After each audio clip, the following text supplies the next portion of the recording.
food has gone on this massive revolution in the UK, but also in Mexico, and everyone is excited about food. Amazing amount of fusion in Mexico. The Spanish influence, the Japanese influence, the French influence, Lebanese influence, and then you've got the Italian influence. When I did MasterChef, I never ate in restaurants, so I was so bad at plating food. I remember panicking and pouring the blancmange sauce all over this beautiful chop. Welcome to the Good Food Podcast with me, Samuel Goldsmith. Today I'm joined by Thomasina Miers, chef, writer, broadcaster and of course winner of MasterChef back in 2005.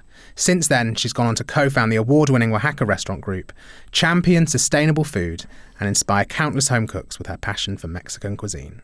Her latest book, Mexican Table, is a vibrant celebration of the recipes, culture and ingredients that first sparked her love affair with Mexico. Thomasina, thank you so much for coming in to chat to me today. Hi Sam, thanks for having me. How are you? Very good, actually. This is new, where we record the intro in front of the guest, and I feel like it's just really cringe for you. Well, I'm not very good at taking compliments, generally. I should have said all horrible things. Yeah, then I'd be much more comfortable. I'd be like, hey Sam, how's it going? I'd be much, yeah, I'm not very good at that. But anyway. What did you have for dinner last night? What did I have for dinner last night? We got back late. We were in the New Forest yesterday.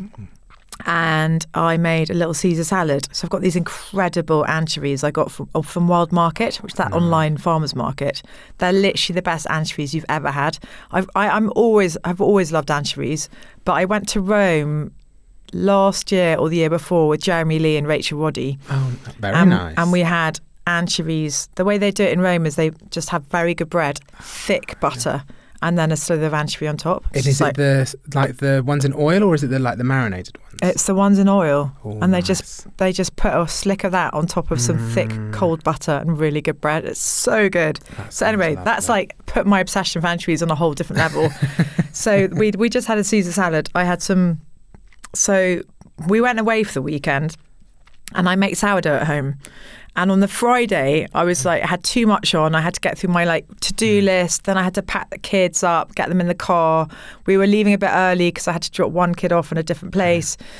So I was suddenly right, I've got to go. And then I suddenly realised as we were walking out the door that I'd left the dough proving in the oven, and I hadn't finished it. I hadn't shaped the bread. Just hadn't finished that whole thing. So I was like, what am I going to do? And I thought, well, maybe I can just turn this to something I've never done before, because it was already really, really risen, completely overproofed. Yeah. So I essentially slicked up a baking tray full of olive oil and focacciaed it. Oh, wow. So then I just poured this dough, completely risen, and then smeared it with extra olive oil on top, put some rosemary on top, and then left it to prove again in the fridge. Yeah. And then when you got home, it was ready, When we got home, just popped it in the oven, roasted it. It was delicious. It was all kind of oily and crispy on the outside. And then we just had that with the Caesar, lots of Parmesan and lettuce, and I think we had some potatoes on the side and stuff like that. Very nice. Yeah. Is that a standard sort of food that you would do at home? Kind of like no, so I was going for, I actually thought I was going to make burgers. It was Sunday night. I thought we were going to make burgers, but my husband had a very big lunch and he said, can we just have salad or something?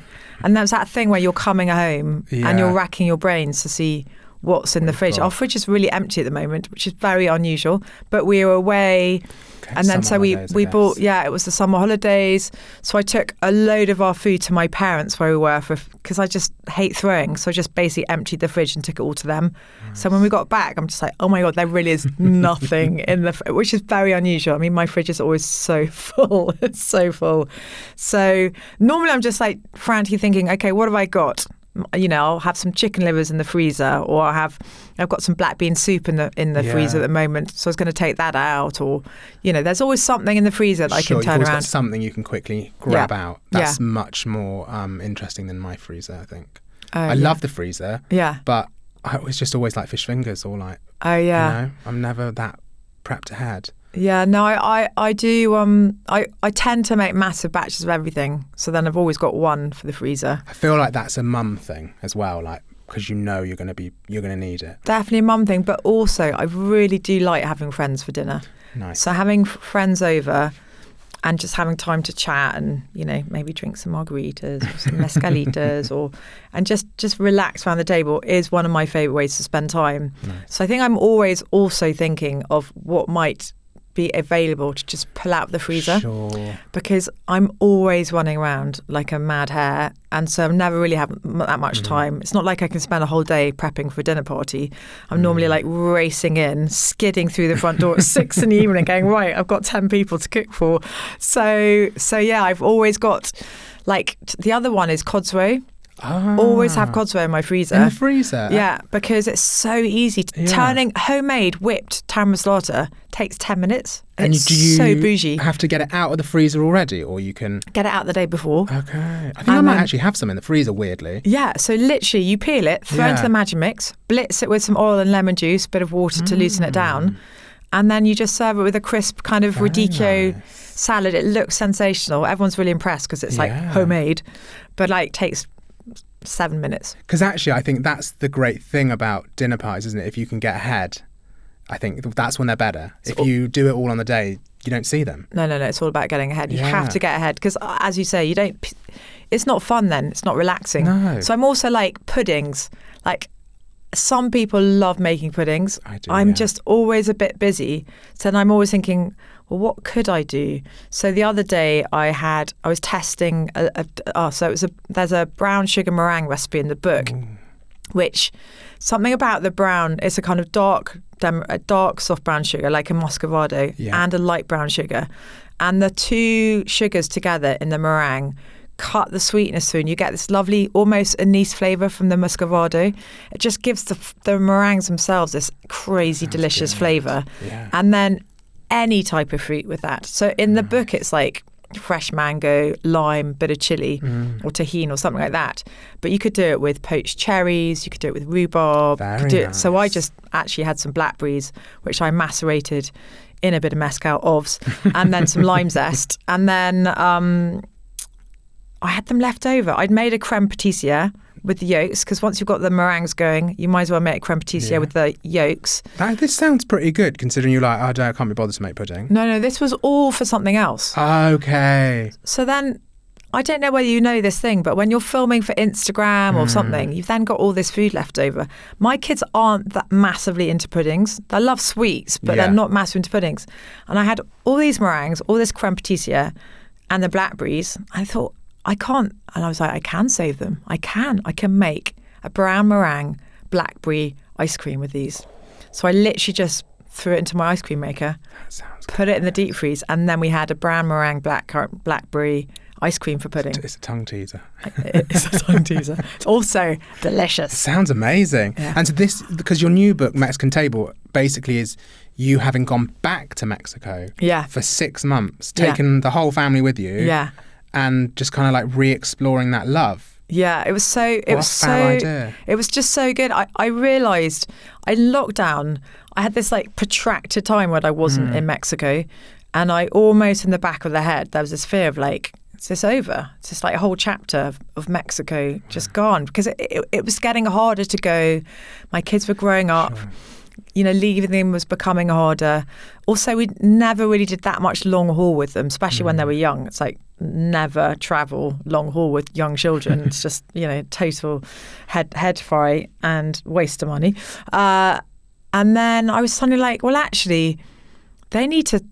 So then I suddenly went back after COVID, and what I realised was that not only was this country just so deeply bedded in me, but also my friends there.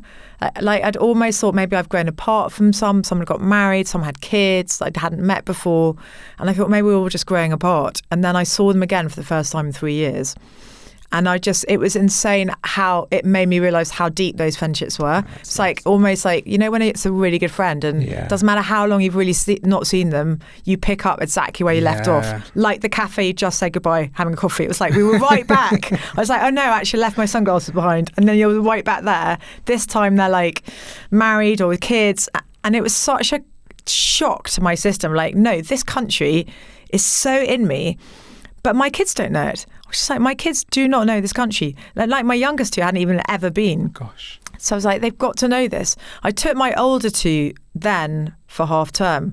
It was like a week or 10 days as a tourist. We did some cool stuff with friends of mine.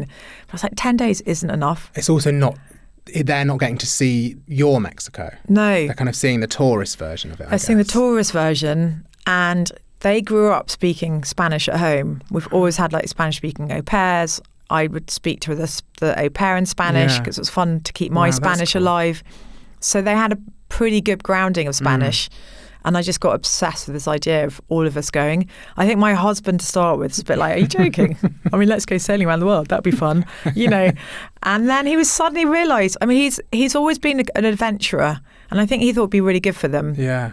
And it is good for kids to get out their tiny world. Yeah, absolutely. Yeah. So did you literally take them out of school? Do you like homeschooling or something? Or? Did not homeschool. Did not homeschool. I think very few people who've got kids would ask that question, because homeschooling COVID was not fun. I mean, I've been a teacher and I wouldn't want to have two at home all the time teaching them. But Well, yeah, and I've got three, right? Yeah. So, you know, people would say, you're going to homeschool. I was like, how is that going to be fun? 3 different ages. So did they just have 6 months off and then go back? No, I found a really great school, put them into school, which meant that they got to speak Spanish, meet some friends. Nice. So it was as fun for them because they were hanging out with kids their age. And they know they're going to go back to their friends. So it's not like that, like sometimes they can get a bit overwhelmed, can't they, if they think they're moving? Yeah. I mean, it's fair to say when we first got there, they're a bit like, what? What is this crazy idea of yours? They were a little bit like, what have you made us do? What have you made us do? Also, where's the dog? You know, we had to leave Chippy behind. Oh, no. And they were really cross about that. Oh, the poor dog. But, you know, Chippy was at my parents with their dogs. So Chippy was actually very happy in the country.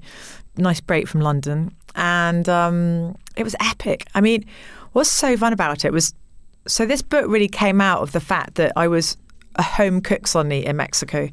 So normally I get these trips every other year. I mean, every year or twice a year. And I'm going to really cool restaurants and travelling, but always eating quite shishy, delicious. Sure. I mean, also the street food, but it's still a certain type of food. It's not home cooking. Yeah. And this time, 6 months, I was cooking 3 times a day because the school food was bad. So I was making them packed lunch. But also we're going to the markets, because in Mexico there are markets everywhere, and that's how you shop. I mean, there are supermarkets too, but there are so many great proper markets, and everything looks so fresh and tastes so good. So I was just cooking all the time, and the kids were so excited. I mean, the mangoes. I remember the first weekend my husband had to go back to London to start his new job. Suddenly I was alone with the 3 girls, and that they were really like, okay, this is nuts. We got no grandparents, no dog, no father. I was a bit like, help. So the Saturday, I walked them through the Bosque de Chapultepec, which is this beautiful, massive park, a bit like Hyde Park in London. And on the other end of it are all the amazing museums, or a lot of them. Yeah. And I said, right, we're just going. And I didn't tell them that it was a kind of 45, 50-minute walk through the park. In really hot weather as well? It was really hot. That summer was very, very hot. And 40 minutes in, they started really kicking off. And like there was mutiny on my hands, and I was getting a bit desperate. I knew we still had another 8 minutes to go, but it was properly hot. It's kind of midday now. And I suddenly saw this mango man. And the mango men in Mexico are amazing. They have these big machetes, and they grab these mangoes, and they can skin a mango and have it sliced in these beautiful kind of half moon, kind of delicious chunky slices in so little time. And so he did his like machete magic with the mango, and I just said to them, try these mangoes. And they all grumpily like grabbed the mangoes, and then you could just see them just go, oh, just like the flavour of those mangoes was so unreal. So then food became this way of diverting. You know, when like my middle daughter like got short cropped hair, hadn't had her ears pierced, she was 12 or 11 or 10 even, and everyone thought she was a boy. Everyone thought she was a boy, because in Mexico in Latin America you get your ears pierced when you're a baby. Oh, really? If you're a girl. So here was someone with short hair and no ears, but got to be a boy. So they can tell people apart? I don't know. So it was very problematic. So that was hard. You know, there were times where it was hard, where they were like adjusting. Which is normal, right? Yeah. You'd expect them to kind of, I don't know, want to rebel a little bit because you've moved them away from their friends. And also you're their mother. Worse. Yeah, well, that's public true. enemy number 1. Yeah, you know, especially at that age. But the mangoes or the fresh salsa verde. Mexico salsa verde is a salsa with tomatillos and serrano chilies and fresh lime and onion. That is salsa verde. And it's so citrusy and delicious. And you have that with eggs in the morning, or, nice. I mean, you put it with so many different things. Food became this way of making them less homesick because the produce was so incredible. Like the pineapples in Mexico are sweet, but they're also sherbety. They're acidic and sweet in the same way. So it's like eating a sherbet dip dab, just crazy flavours. And is that because at home you're cooking, I suppose, with great produce? So then they're kind of getting that's their reminder of what home was like. I guess I think it was more exciting than that. I think, so at home in England, I'm also a working mum. So often the au pairs are cooking supper and then I'm shooting in just after dinner. Sure. I mean, they're getting older now, but definitely when they were growing up, there was a lot of them eating dinner without me. Obviously, the weekends I cook, but if I'm away during the week or coming home from work, then often I miss the dinner. So for the first time ever, really, I was a proper at-home mother, like full-time with them the whole time, cooking, breakfast, lunch and dinner. No au pair to start with. We did get one in the end.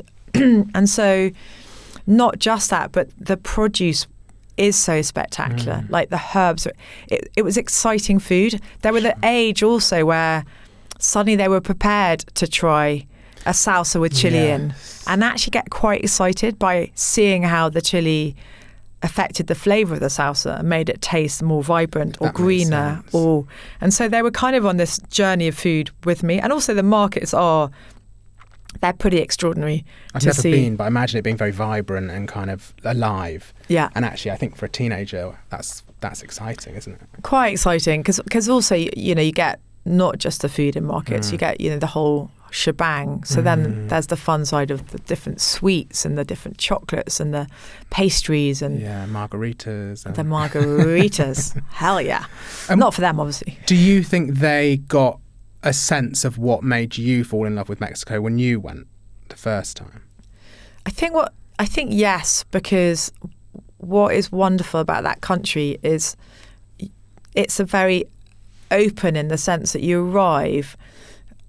I think weirdly right now Mexico City is going through a bit of a change because in COVID a lot of Americans went, realised it was way cheaper than New York City or LA and became these digital nomads. Right. And actually the pricing has gone through the roof. I mean, restaurant prices have doubled, flat prices have doubled. And so right now there's a bit of a wave against foreigners, particularly like gringos, because there's this feeling that they're taking advantage of the price and pushing all the price up for the locals.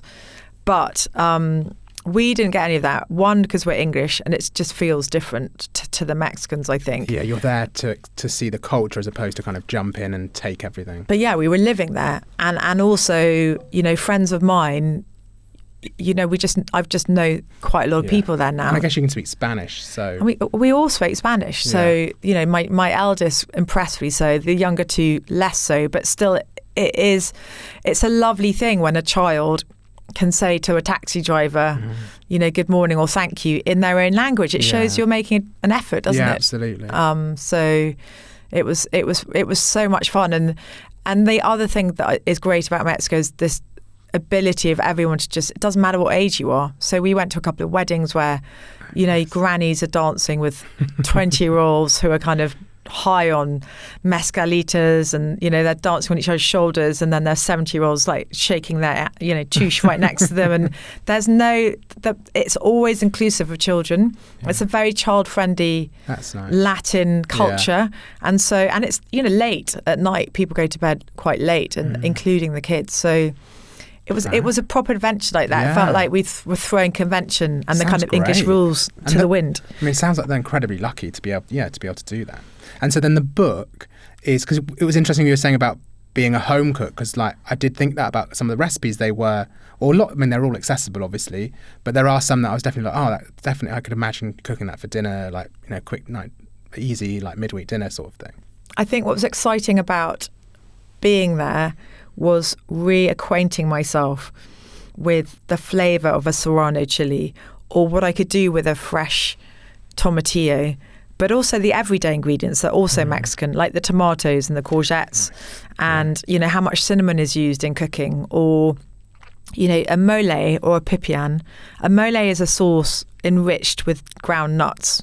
So the pre-Hispanic Mexican diet was largely vegetarian, with a little bit of fish, a little bit of, if you caught a bird or managed to catch a bit of meat, then great. But you might not be so lucky. And so a lot of the protein is in beans.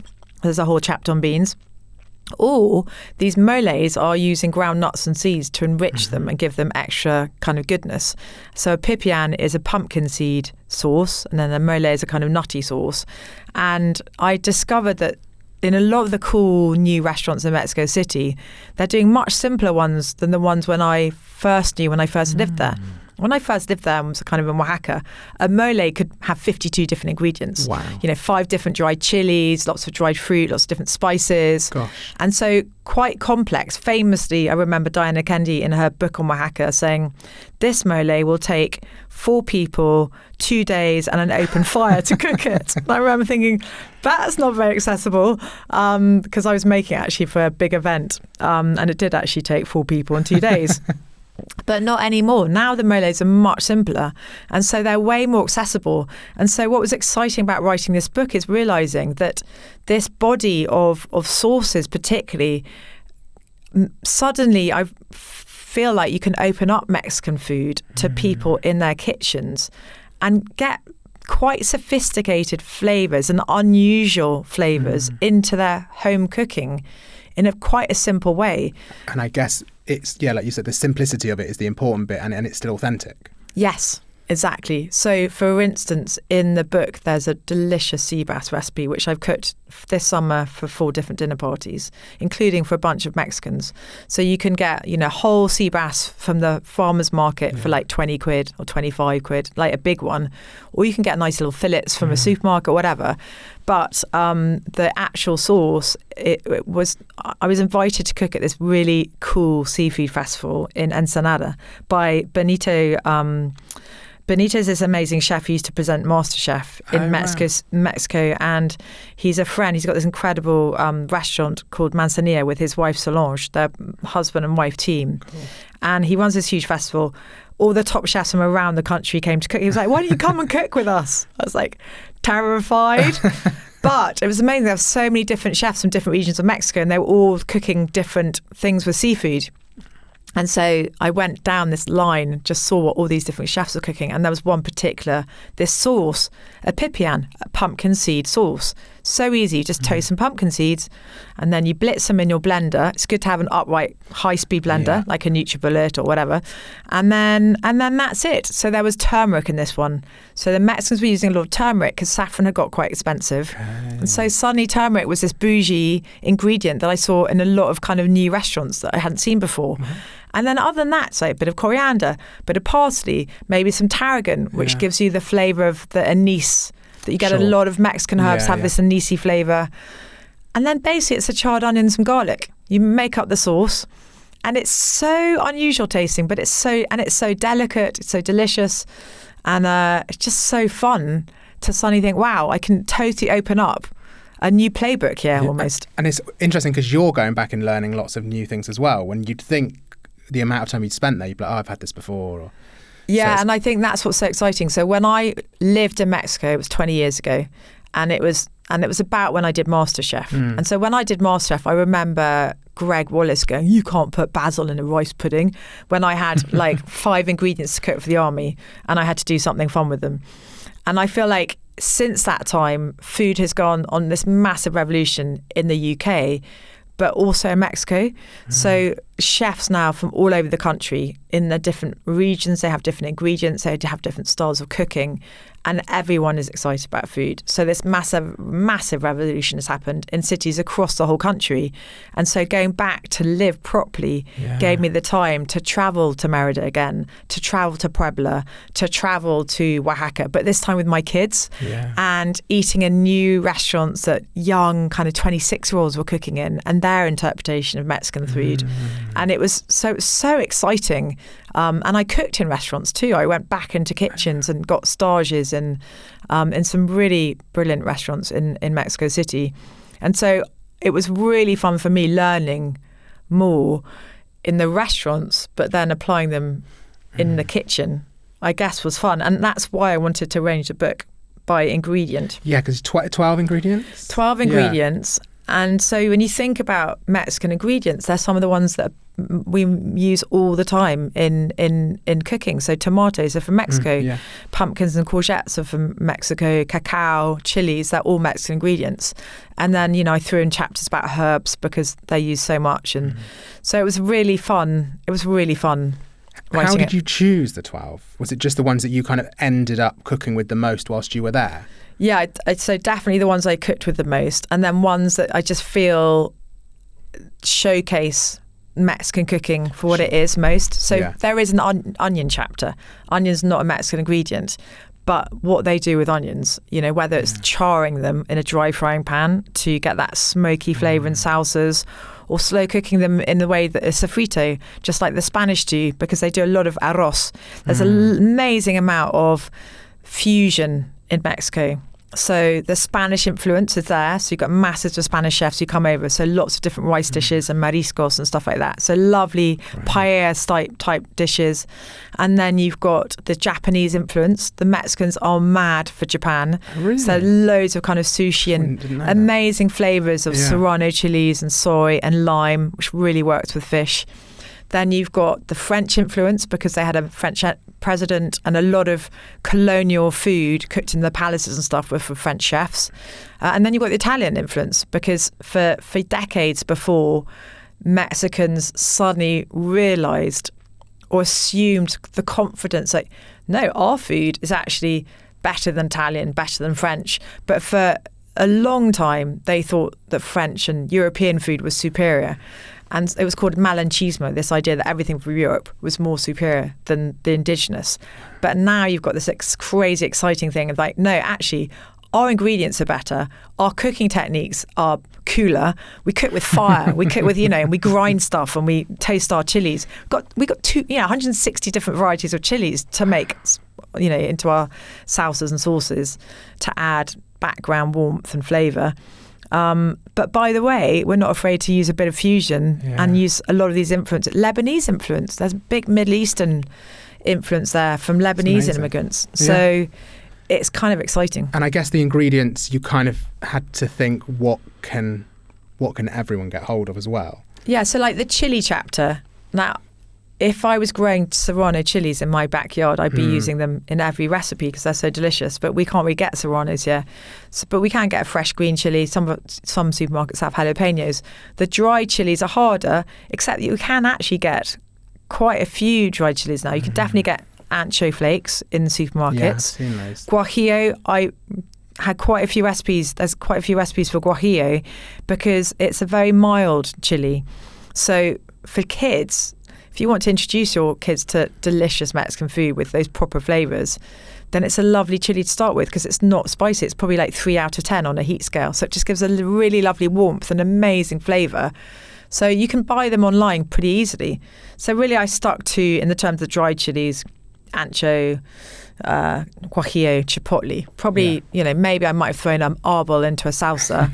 But I think even those 4 dry chilies, if you've just got those 4, or even 2 of them, you can cook. Last. Oh my God, they last for months. So they're dried. Yeah. And I think that, and like you say, with you can get them online now pretty easily. Yeah. Most of the time. What do you think? Like, having spent so much time in Mexico, what do you think are like the misconceptions that people that haven't been have about Mexican food?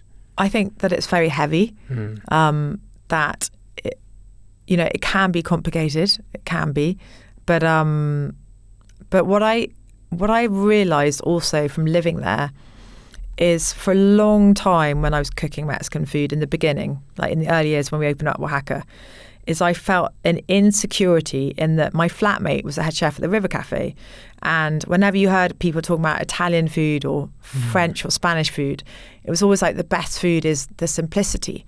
It's those recipes where the ingredients speak for themselves and you've got 5 ingredients. And that was like the epitome of sophistication in those kind of restaurants.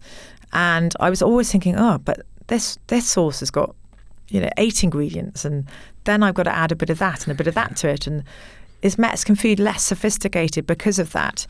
But then when I was living there this time around, and funny enough, reading back Thai Food, that amazing Bible on Thai food by David Thompson. Yes. So I was rereading last year his introduction to that book, where he talks about balancing flavours, the layering and balancing of different flavours. And I realised that Mexican and Thai actually have a lot in common, because you are balancing the citrus, the acidity of citrus, lime or orange, with maybe a homemade cider vinegar. If you like a Mexican mama, you might have a homemade vinegar on your shelf, with the kind of slow cooked meats, often the cheap cuts, because they do nose to tail eating. They use every bit of an animal. Or the crunch of a crisp tostada or crunchy tortilla, with maybe a crunch of raw onion, which is much sweeter there. So there's this, and then the background heat of a dry chili, not to blow your head off, but to give you this lovely warmth and depth of flavour. Chocolate. I mean, I've got a chapter about chocolate, like some really delicious puddings, but a couple of them I put some ancho in there because the lovely flavour of ancho is not too spicy, but it's got this body to it. And that's why also you use chocolate in meat dishes sometimes. Yeah, because chili and chocolate, I mean, I feel like there was that stage when they were like, I don't know, you could buy a chocolate bar with chili and chocolate, but there's so many dishes where it works like either in a pudding or like a savoury dish well together. Yeah. So when you got back, did you sort of like jump, cry? Did you think, right, I'm changing all the menus now in Wahaca? Or what was fun about getting back was I definitely wanted to play with the menus because I had learnt so much, and I think Wahaca anyway was going through this kind of real change over the last kind of 6 years, particularly. When we started, everyone thought that Mexican food was Tex-Mex. So everyone thought fajitas and chimichangas and burritos and cheap tequila. And so when we started, we did quite simple street food because it was such a big change to already when people were thinking Tex-Mex. Yeah. So, but that was 18 years ago. And so definitely in the last kind of, let's say 8 years, suddenly other restaurants were opening up. Took a long time for any other restaurants to open up that were Mexican. But now you've got kind of Santi Lastra with Cole. You've got Adriana Cavita with her lovely restaurant. You've got kind of lots of street food places. You've got suddenly a growing understanding of what Mexican food is, and fine dining restaurants showing you what it could be. And so suddenly I was like, well, maybe we can put a mole on now and people won't get so thrown by it, or a tamal, which we sometimes do as a special. And actually people are ready.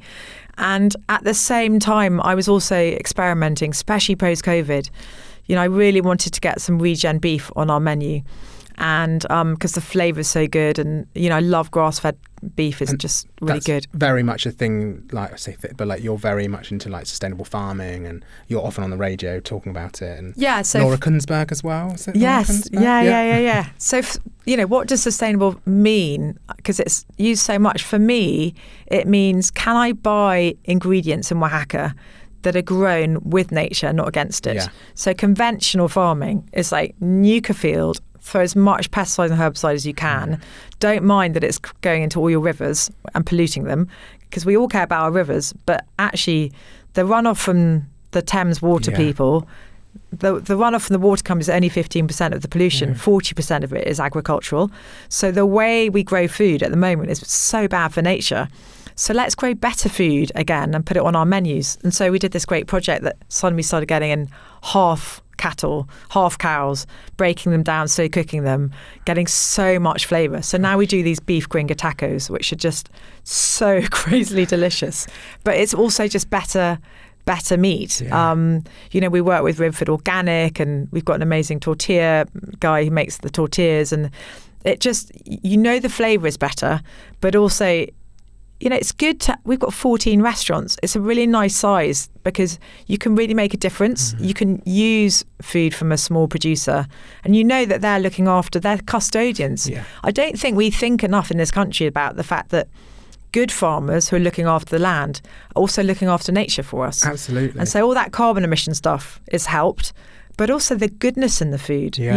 food grown in good soil is better for you, and there's growing evidence of that. We know that a lot of our food is depleted now in vitamins, but if it's grown in good soil, it's better for you. And so, what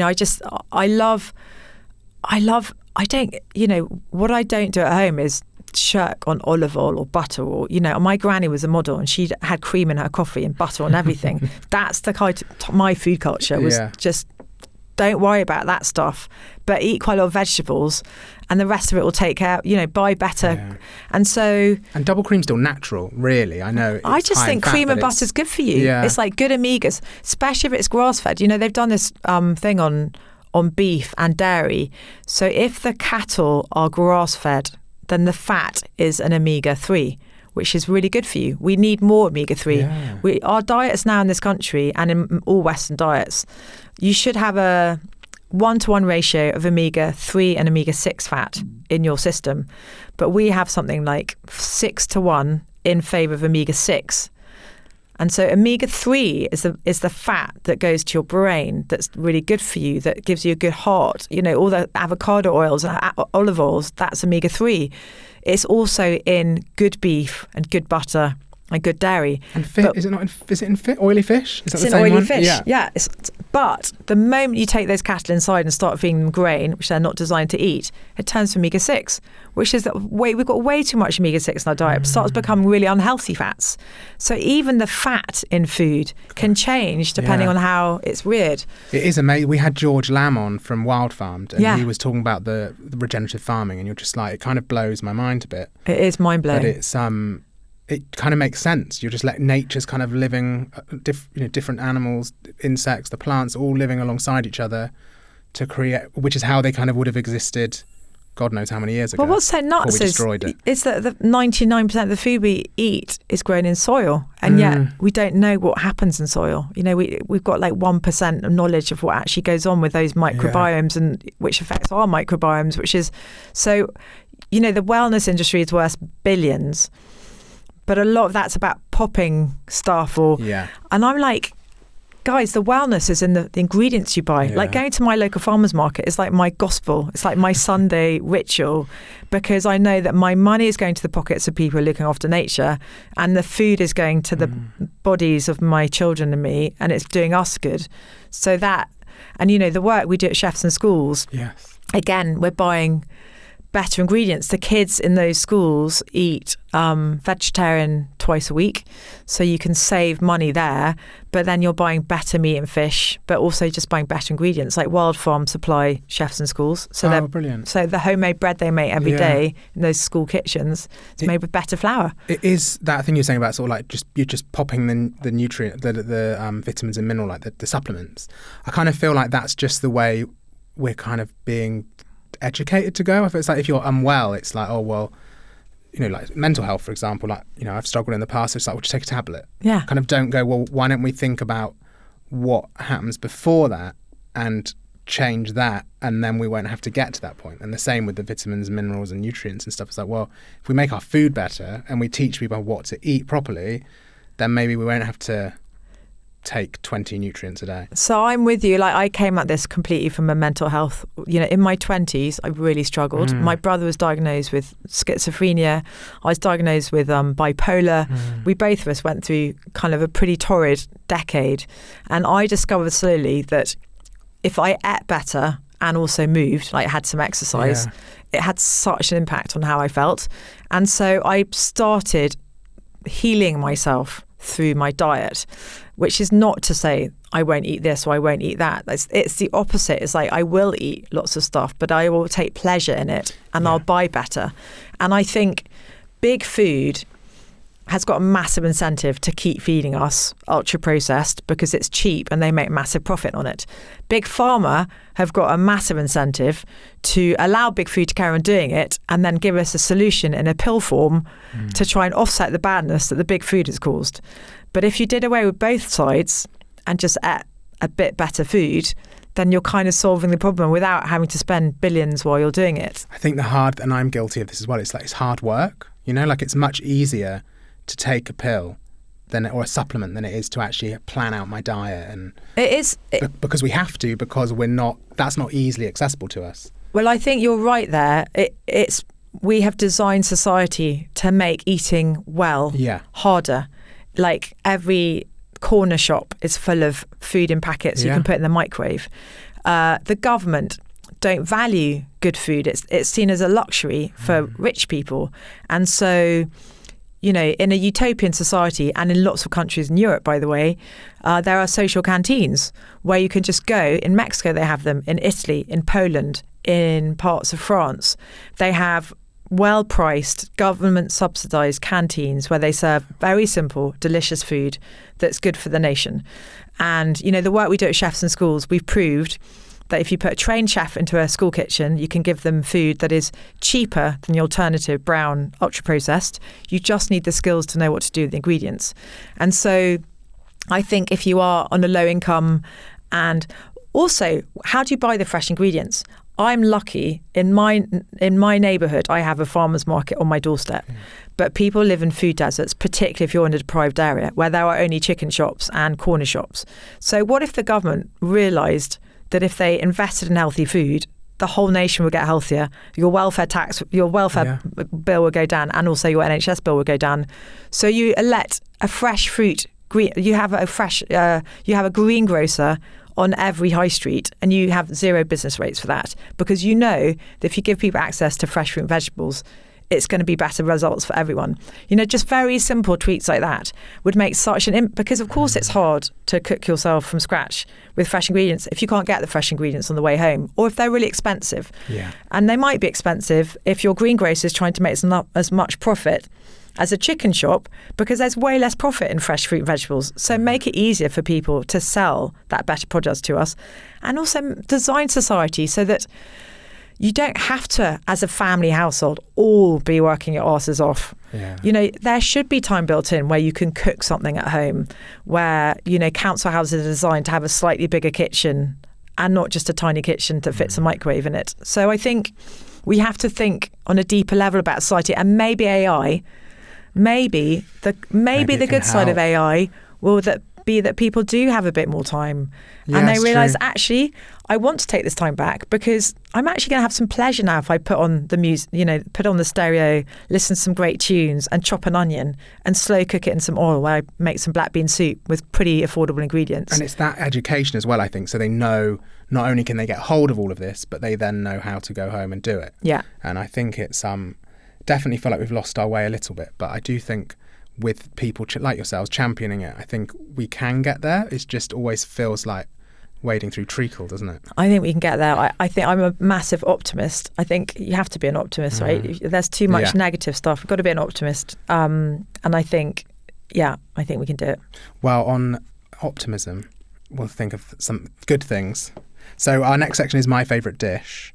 So what would your favourite dish of all time be? I know it's a really hard question. Oh, God. Okay, I'm going to go. It wouldn't always be Mexican, by the way, because before I lived in Mexico when I was 28. Yeah. Before then, I'd been cooking Spanish, Middle Eastern, French. So I've always cooked. But I'm going to go for Mexican just because I've just been upstairs cooking Mexican. You have. And I was thinking, what's my favourite thing? And I was thinking lamb, and I was thinking slow cooked lamb, and I was thinking barbacoa. So basically, a shoulder of lamb. I love cooking shoulders more than legs, actually, because you could just shove them in the oven and forget about them. Yeah. There's you take all the hard work out of it. Yeah. And so, I mean, I love a shoulder lamb with studded anchovy and garlic. Obviously, that's delicious. And a bit of white wine in the pan and some onions. But also, what about if you rehydrated an ancho and some guajillo and a bit of chipotle, slathered that all over the lamb with some onions and garlic, and then slow cook that bad boy. And then you had it with some tortillas or some pittas or whatever, a bit of slaw, a bit of fresh salsa. You could put some sour cream on. That's pretty good. Crisp salad. That sounds great. Did you cook that just now? No, I was just feeling hungry. Right, we're going to move on then to culinary confessions. Okay. What is the one dish that you make better than anyone else? My chili oil is unrivaled. Therefore, anything that chili oil goes near.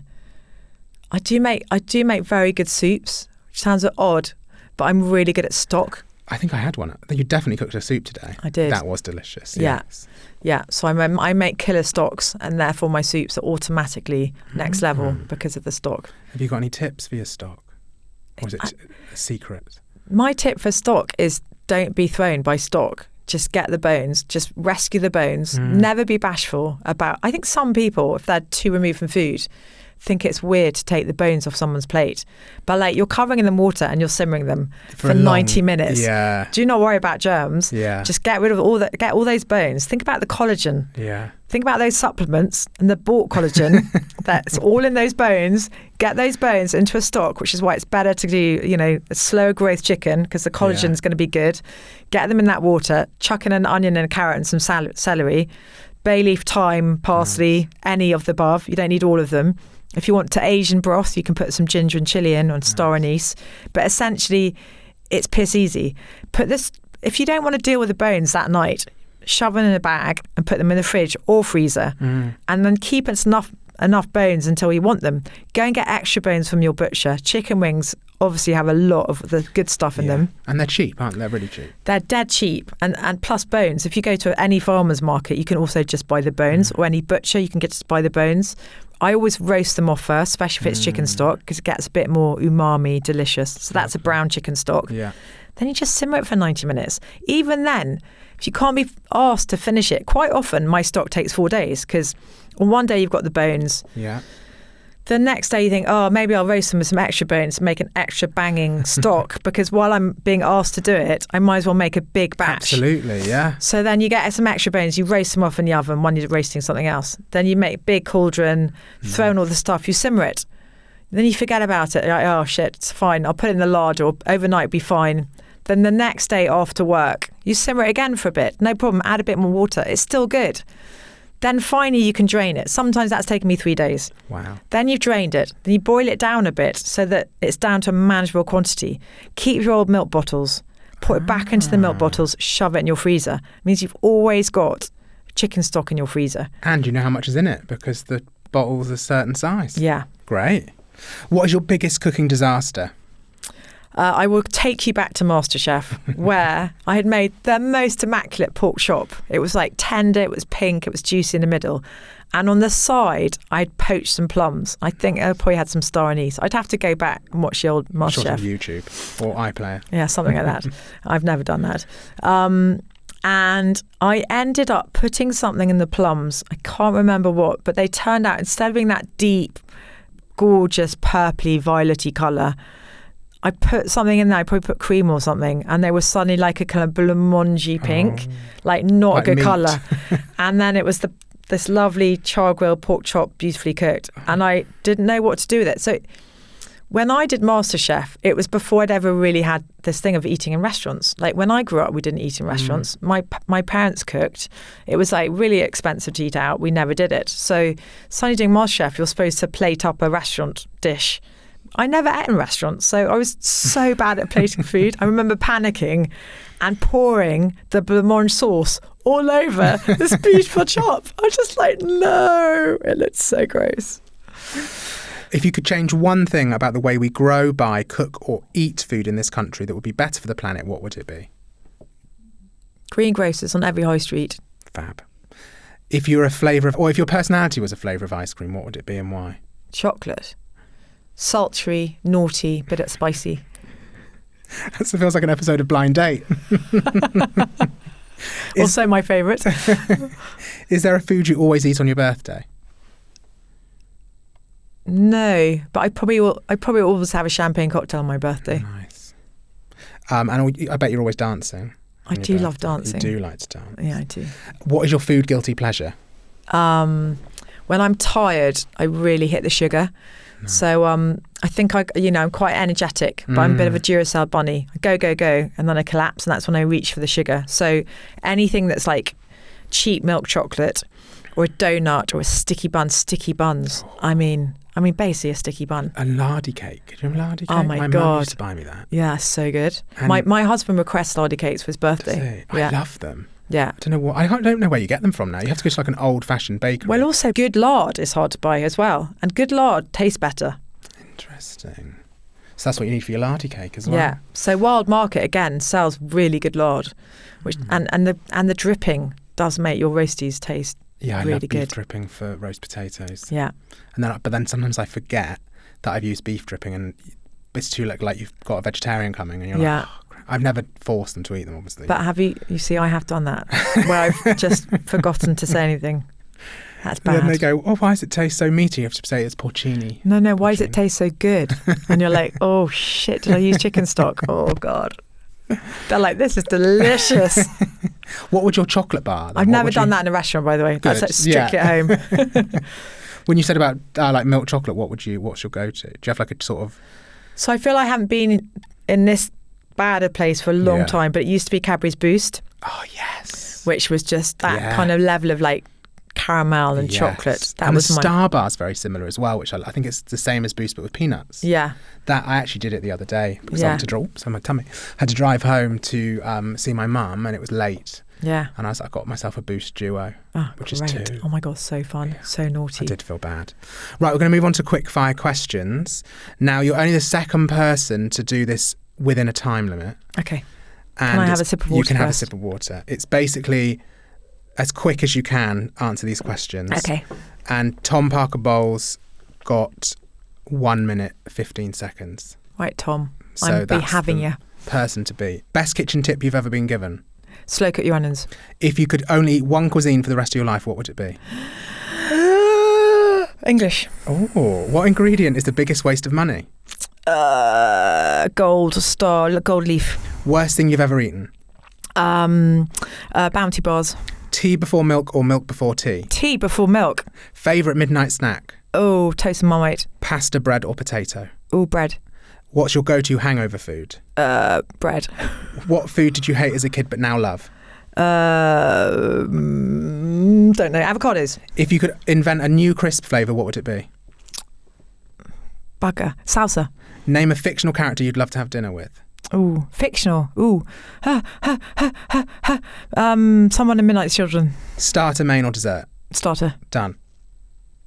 50. Oh, 50. Oh, eat a heart out, Tom PB. Woo! You're the new winner. I don't think he did very well at the questions, but he inserted a few anecdotes. Oh yeah. Which were lovely. Yeah, well good. Yeah. But Tom's anecdotes are good. They were very good. Yeah. What was it you said then? I can't believe you said English and not Mexican. Well, I know. I was like, yeah. That's a shock. But also Italian. I've got so into Italian recently. I think there are weirdly quite a lot of similarities between Italian and Mexican as well. Like the love of the tomato. Yeah.